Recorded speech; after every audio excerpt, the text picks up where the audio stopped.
This is Optimal Health Daily, episode 932, The Lack of Time Excuse, by Ross Enamait of RossTraining.com, and I'm Dr. Neil, your very own personal narrator. Welcome to a Tuesday edition of Optimal Health Daily. This is one of 5 podcasts where we read to you from blogs for free so that you don't have to read them yourself, except on Fridays. That's where I usually answer your questions. Now, to check out our other shows, just search for Optimal Living Daily wherever you're hearing this. Now, yesterday, episode 931, I read to you from Steve Kamb, and we talked a little bit about making excuses. And yesterday, we touched on the lack of time excuse. So we're going to delve a little deeper into this whole lack of time thing and hear from Ross Enamait as we continue optimizing your life. The Lack of Time Excuse, by Ross Enamait of RossTraining.com. I have been an athlete my entire life. I don't have a transformation story to tell about how I was once sedentary and overweight. I have always been active. That's the only life I've ever known. I've always trained. I've always participated in sports, and I have loved every minute of it. That is who I am and what I do. With that said, I do not think any less of anyone who does not exercise. My quality of life won't change whether you exercise or not. I don't run around the street trying to get everyone to drop down and perform push-ups. I will never force someone to do something that they don't want to do. All that I can do is share what I consider to be the benefits of a healthy and active life. You can either take my advice or ignore it. It's up to you. You need to live your life the way you want to live it. No more excuses. If you want to sit on the couch all day, go sit on the couch. Do what you want. All I ask is that you don't go around telling everyone that you do not have time to exercise. The lack of time excuse is nothing but an excuse. Lazy people and productive people have at least one thing in common. They both operate within the confines of a 24-hour day. Unfortunately, more and more people seem to be shifting towards a life of inactivity. Just yesterday, I received an email that included the following statistic. Quote, "Did you know 4.4 is the average hours per day of leisure time that consumers spend in front of a computer, tablet, or phone screen?" End quote. Source: The New Multiscreen World. Understand Cross-Platform Consumer Behavior. From Think with Google, August 2012. I cannot imagine wasting 4 hours of leisure time staring at a screen. Is that really what the world has come to? What happened to going outside and enjoying the great outdoors? What happened to just getting off your butt to accomplish something worthwhile? Have we really evolved into sedentary creatures who stare at screens all day? Perhaps I am veering off on a tangent, so let's get back to the point at hand.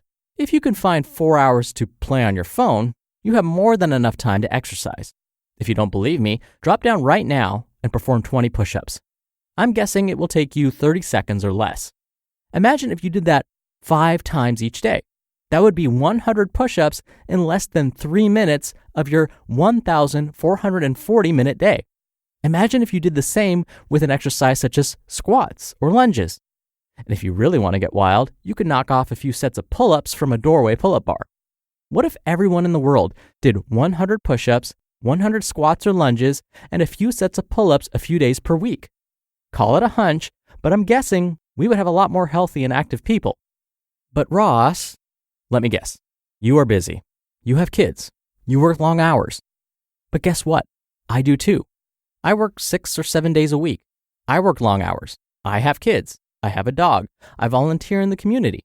Leisure time is virtually non-existent. I can never find time for exercise. I gave up on that notion a long time ago. Instead, I make time. I prioritize it.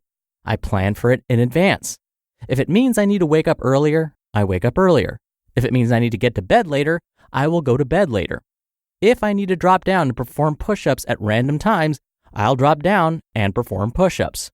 I find a way to exercise no matter how busy I am. As I just mentioned, there are 1,440 minutes in a day. That's a lot of time. Plenty can be accomplished if you manage your time wisely. Don't assume that you can't exercise just because you don't have an hour of uninterrupted time. Training does not need to be viewed with an all-or-nothing attitude. Something is almost always better than nothing. Using myself as an example, there are days when I wake up at the crack of dawn and push myself to the extreme. I love the hard, uninterrupted work. There are other mornings, though, when it is not possible. Perhaps I was up in the middle of the night with a sick child. As a parent, you never know what the next day will bring. So you need to be flexible with your planning and scheduling. If I don't have a dedicated block of time to train, I'll perform random sets of exercises throughout the day. A few minutes here and there will accumulate as long as you are consistent. Final thoughts. In summary, rather than complaining about a lack of time, start to manage your time more wisely. Make health and fitness a priority instead of watching TV and mindlessly browsing through social media sites. The busiest people in the world can make time for exercise. It all begins with a conscious effort that is made regularly. Unfortunately, no one can prioritize your health for you. It is a decision that must be made on your own and then repeated day after day. You just listened to the post titled, "The Lack of Time Excuse" by Ross Enamait of RossTraining.com. Dr. Neil here for my commentary. That was a little bit of tough love from Ross, right? But I love that he basically quoted Steve Kamb from yesterday's post. Something is almost always better than nothing. Doing a little bit of something is still better than doing nothing, and I love that. So here's the deal. I've mentioned this many times on this show before. Something that I do, because yes, I'm busy too, is to schedule in my calendar time for exercise. I block it off, that way no meetings can get in the way. I don't get distracted by checking emails or anything else. I block off that time in advance to make sure that that is my time to care for myself. Let me try putting this another way. How long do you think you spend showering, shampooing your hair, doing any kind of makeup, brushing your teeth, flossing, trimming your nails, plucking, shaving, cutting, whatever? How much time do we spend doing that every day? Probably quite a bit. What do we call that? That is taking care of ourselves, right? We're caring for ourselves by showering, making ourselves look presentable. It's because we care about how we look. It's because we care about our appearance. It's because we care about our health. Well, what's exercise then? That's caring for yourself too, isn't it?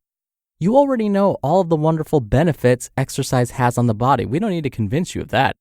Instead, I just need you to think of it as another way of caring for yourself.